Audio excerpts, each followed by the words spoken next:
terima kasih kepada teman-teman wartawan. Jadi kami akan membacakan beberapa poin ya terkait tentang Peraturan Menteri Ketenagakerjaan nomor 16 tahun 2024 tentang penetapan upah minimum tahun 2025. Menindaklanjuti arahan Bapak Presiden Prabowo Subianto terkait penetapan upah minimum tahun 2025 dan putusan Mahkamah Konstitusi nomor 168/PUU/21 2023 pada hari ini 4 Desember 2024 telah terbit dan diundangkan Peraturan Menteri Ketenagakerjaan nomor 16 tahun 2024 tentang penetapan upah minimum tahun 2025. Sebelum adanya arahan Bapak Presiden, kami dari Kementerian Ketenagakerjaan sudah melakukan kajian, sudah melakukan konsultasi publik dengan melibatkan perwakilan organisasi pengusaha dan serikat pekerja atau serikat buruh melalui LKS Tripnas dan Dewan Pengupahan Nasional melalui proses meaningful participation. Rata-rata kenaikan upah minimum nasional tahun 2025 sebesar 6,5%, baik pada tingkat provinsi maupun kabupaten atau kota. Gubernur wajib menetapkan upah minimum sektoral provinsi dan gubernur dapat menetapkan upah minimum sektoral kabupaten atau kota. Upah minimum sektoral atau UMS ditetapkan untuk sektor tertentu yang memiliki A. Karakteristik dan risiko kerja yang berbeda dari sektor lainnya, dan poin B. Tuntutan pekerjaan yang lebih berat atau spesialisasi yang diperlukan. Sektor tertentu harus tercantum dalam klasifikasi baku lapangan usaha Indonesia dan direkomendasikan oleh A. Dewan Pengupahan Provinsi kepada Gubernur untuk penetapan upah minimum sektoral provinsi. B. Dewan Pengupahan Kabupaten atau Kota kepada Gubernur melalui Bupati atau Wali Kota untuk penetapan upah minimum sektoral kabupaten atau kota. Nilai upah minimum sektoral provinsi harus lebih tinggi dari nilai upah minimum provinsi, dan nilai upah minimum sektoral kabupaten atau kota harus lebih tinggi dari nilai upah minimum kabupaten atau kota. Upah minimum sektoral tahun 2025 dihitung oleh Dewan Pengupahan Provinsi untuk upah minimum sektoral provinsi dan Dewan Pengupahan Kabupaten atau Kota untuk upah minimum sektoral kabupaten atau kota. Nilai upah minimum sektoral didasarkan atas kesepakatan Dewan Pengupahan Provinsi untuk upah minimum sektoral provinsi dan kesepakatan Dewan Pengupahan Kabupaten atau Kota untuk upah minimum sektoral kabupaten atau kota. Poin selanjutnya, upah minimum provinsi tahun 2025 dan upah minimum sektoral provinsi tahun 2025 ditetapkan dengan keputusan gubernur dan diumumkan paling lambat tanggal 11 Desember 2024. Upah minimum kabupaten atau kota tahun 2025 dan upah minimum sektoral kabupaten atau kota tahun 2025 ditetapkan dengan keputusan gubernur dan diumumkan paling lambat tanggal 18 Desember tahun 2024. Upah minimum provinsi tahun 2025, upah minimum sektoral provinsi tahun 2025, upah minimum kabupaten kota tahun 2025, dan upah minimum sektoral kabupaten atau kota tahun 2025 yang telah ditetapkan mulai berlaku pada tanggal 1 Januari 2025. Kami harap kiranya semua pihak dapat melaksanakan kebijakan penetapan upah minimum tahun 2025 yang sudah mempertimbangkan daya beli pekerja dan pertimbangan terkait dengan daya saing usaha. Selanjutnya, kami akan melakukan sosialisasi kepada para gubernur, bupati, wali kota, kepada kepala dinas yang membidangi ketenagakerjaan dan seluruh stakeholders lainnya. Akhir kata, kami dari Kementerian Ketenagakerjaan mengucapkan terima kasih kepada semua pihak yang sudah banyak membantu hingga terbitnya peraturan Menteri Ketenagakerjaan ini.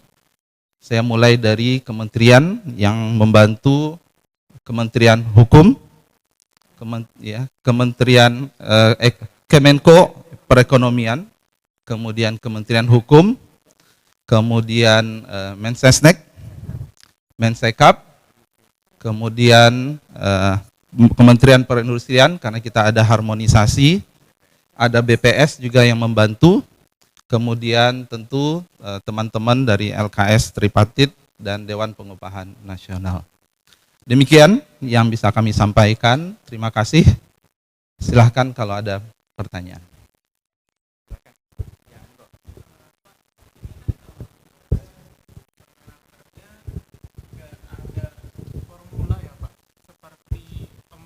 Peraturan tentang upah minimum lainnya.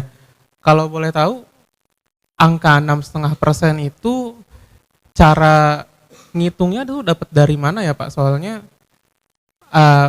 saya konfirmasi ke pengusaha juga mereka mempertanyakan itu 6,5% tuh dapat dari mana? Itu yang pertama Pak. Terus yang kedua, untuk tadi kan salah satu pertimbangannya untuk meningkatkan daya beli dan daya saing usaha.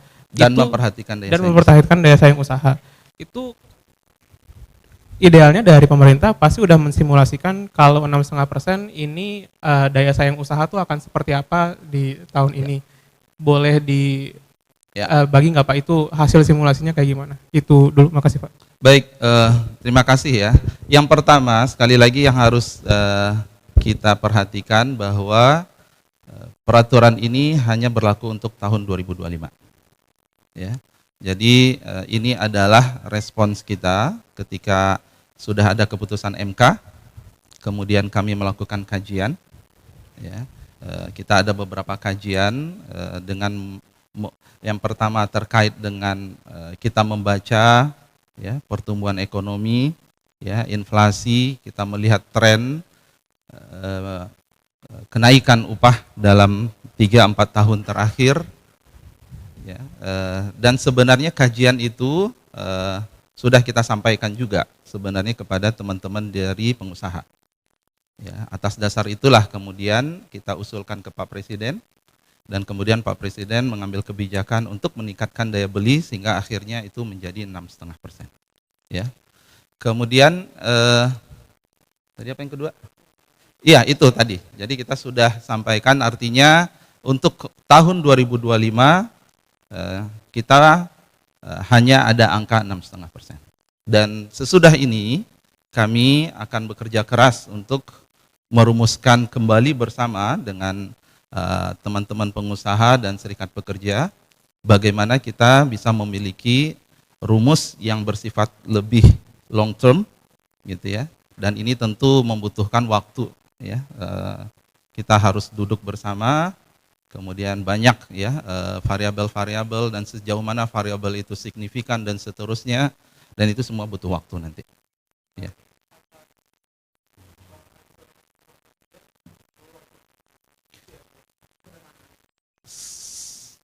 Kan saya sampaikan tadi proses ini panjang sebenarnya.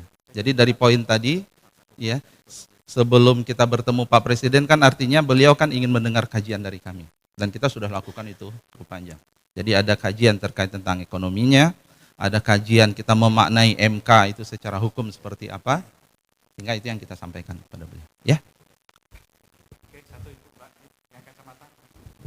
Selamat sore Pak, izin mau menegaskan saja Pak tadi berarti kenaikan yang 6,5% ini dipukul rata untuk seluruh wilayah Indonesia ya Pak kenaikannya.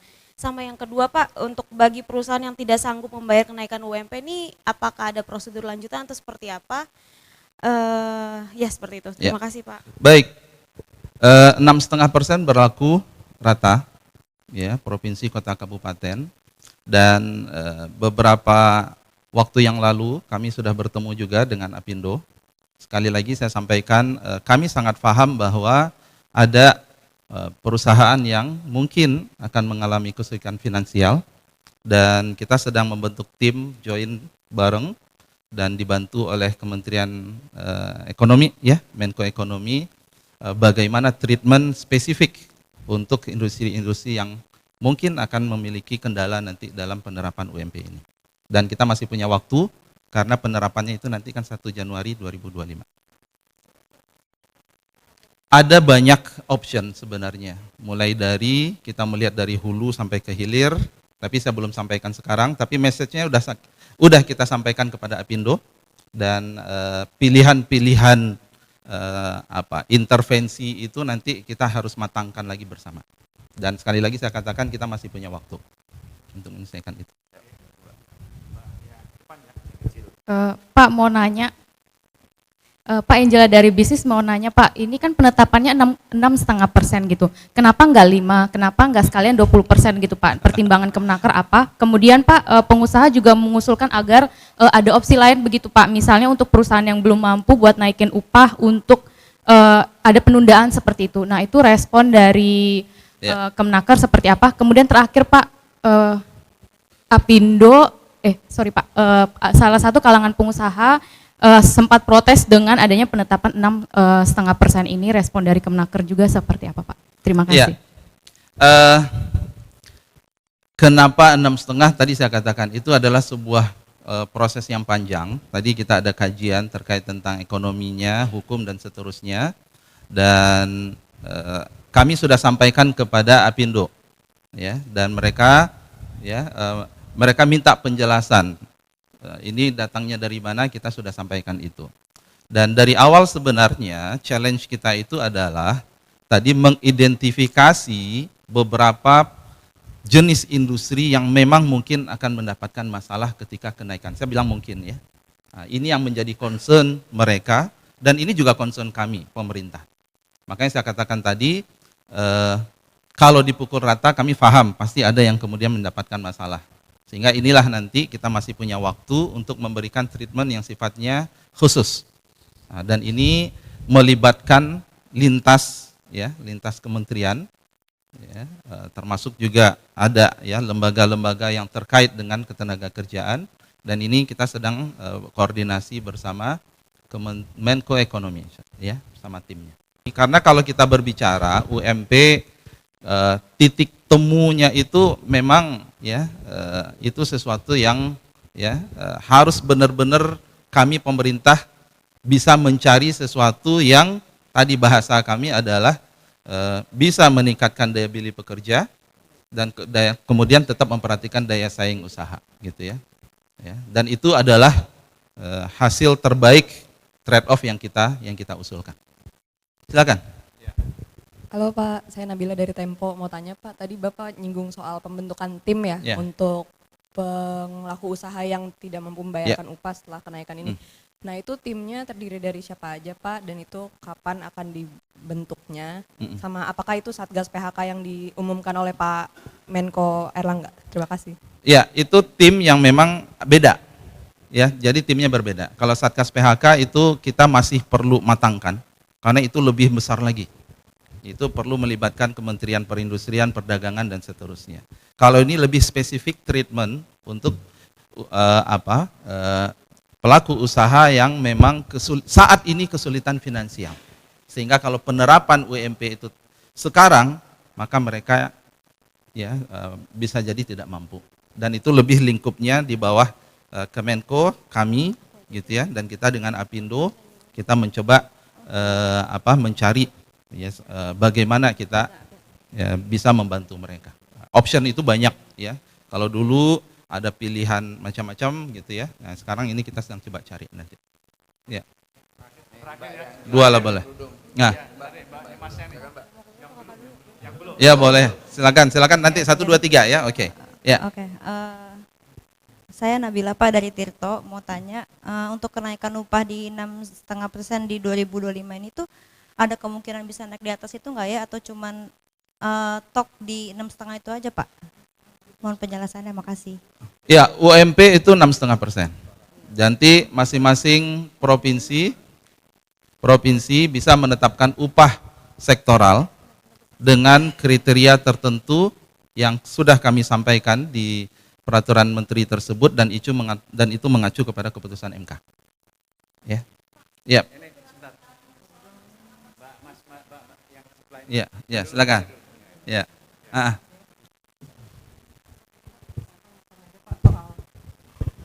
Soal ini Pak, misalkan perusahaan itu mampu tapi nggak mau menetapkan UMP 6,5%, itu apakah ada sanksi? Terus yang kedua Pak, soal tadi Bapak menyebut soal ini kan aturan untuk saat ini 2025, untuk tahun kedepannya akan dirumuskan. Apakah itu nanti bentuknya PP revisi PP 51 2023 atau bagaimana Pak? Yang rumusan untuk tahun-tahun selanjutnya. Ulang lagi yang terakhir tadi apa? Yang kan kalau yang UMP tahun ini kan Permenaker aja ya Pak ya, rumusannya. Nah tadi Bapak menyebut akan merumuskan aturan soal biar ada aturan ini biar formulasi terus menerus gitu Pak. Ini apakah revisi dari PP 51 2023 atau bagaimana Pak? Terus terus satu lagi Pak, yang ketiga, misalkan ada pengusaha ingin menggugat Permenaker ini ke MA, mungkin gimana Pak respon dari Kemnaker? Yang pertama tadi, jika ada perusahaan yang tidak menerapkan UMP 2025 gitu ya. Ini tentu mekanisme perundang-undangan berlaku gitu ya.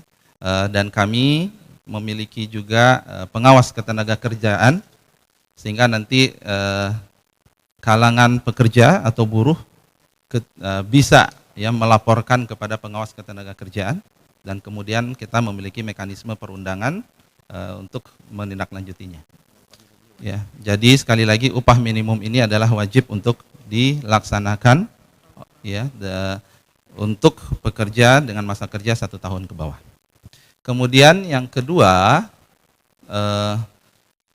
ke depan kita belum tahu gitu ya. Kami bentuk regulasinya itu tentu minimum Permenaker, tapi kemudian dia bisa dalam bentuk regulasi yang lebih tinggi. Ya, seperti PP dan seterusnya, ketika memang ini masih prosesnya cukup panjang ini nanti gitu ya. Tergantung lingkupnya. Kalau cuma upah minimum tentu enggak. Kita punya sekian banyak PR regulasi yang dibatalkan MK, dan itu kalau kita gabung itu bisa nanti sebenarnya mengarah kepada sebuah undang-undang ketenagakerjaan yang baru. Mengarah ya ke sana. Tadi respon dari Apindo, ya tentu concern dari mereka kita sangat pahami. Ya, atas dasar itulah dengan sebuah semangat kita ingin mencari solusi, maka kemudian inisiatif, ayo bagaimana cara kita memproteksi, membantu pelaku usaha yang bermasalah. Jadi semangatnya adalah semangat untuk mencari solusi. Ya. Oh iya, kalau akan ada mekanisme. Iya, kalau ada mekanisme JR ya kita hargai itu sebagai sebagai sebuah hak yang dilakukan oleh siapa saja. Baik teman-teman, terima kasih semua ya. Ini juga bantuan dari teman-teman kesabaran ya. Terima kasih.